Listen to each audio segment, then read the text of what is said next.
Washing మిషన్లో బట్టలు తీసి ఆరేసేస్తే మనకు ఇవాళకో పని అయిపోయినట్టే. ఇంట్లో వాళ్ళు అందరూ బిజీ బిజీ బిజీ. ఈ బట్టల పని అంతా నాదే. వాషింగ్ మిషన్ ఎవరు కనిపెట్టారు కానీ వాళ్ళకి దండం పెట్టచ్చండి. నేనైతే 1992లో కొనుక్కున్నానండి వాషింగ్ మిషన్. ఈ మెషిన్ లేనప్పుడు చేత్తో ఉతుక్కునే వాళ్ళం బాగానే. మెషిన్ వచ్చాక ఉతకడానికి బట్టలు కూడా పెరిగిపోయండి ఇంట్లో. అదే ఉతికేస్తుంది, అదే జాడింగ్ చేస్తుంది.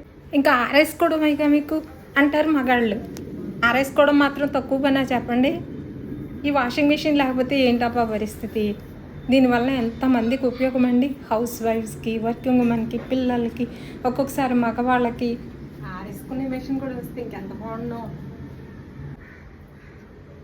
మొదటి వాషింగ్ మెషిన్ని 1767లో జర్మనీకి చెందిన జాకబ్ క్రిస్టియన్ షాఫర్ అనే ఆయన కనుగొన్నారటండి.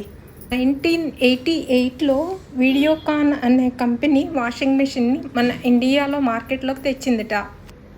1990 నుంచి మన ఇళ్లలో ప్రవేశించిందటండి వాషింగ్ మెషిన్.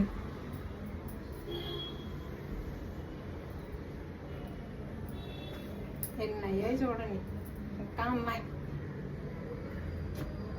ఇవన్నీ మామూలుగా ఉతకాలంటే ఉతకగలమా? తల్లి ఈ తల్లి బుద్ధి పెడుతుంది.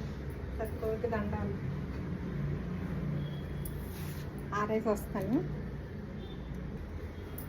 ఇది బాగున్నంత వరకు మనం చాలా హ్యాపీ అండి.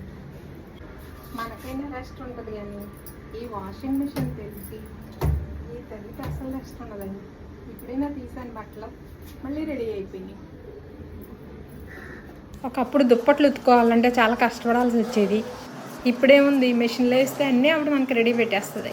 వాషింగ్ మిషన్ని మొదట సిలిండర్ రూపంలో చెక్కతో తయారు చేసి అందులో బట్టలేసి చేతితో హ్యాండిల్ తిప్పేవారటండి.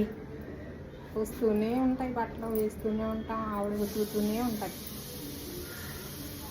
మనకైనా రెస్ట్ ఉంటుంది, ఆవిడకి అసలు రెస్ట్ ఉండదండి.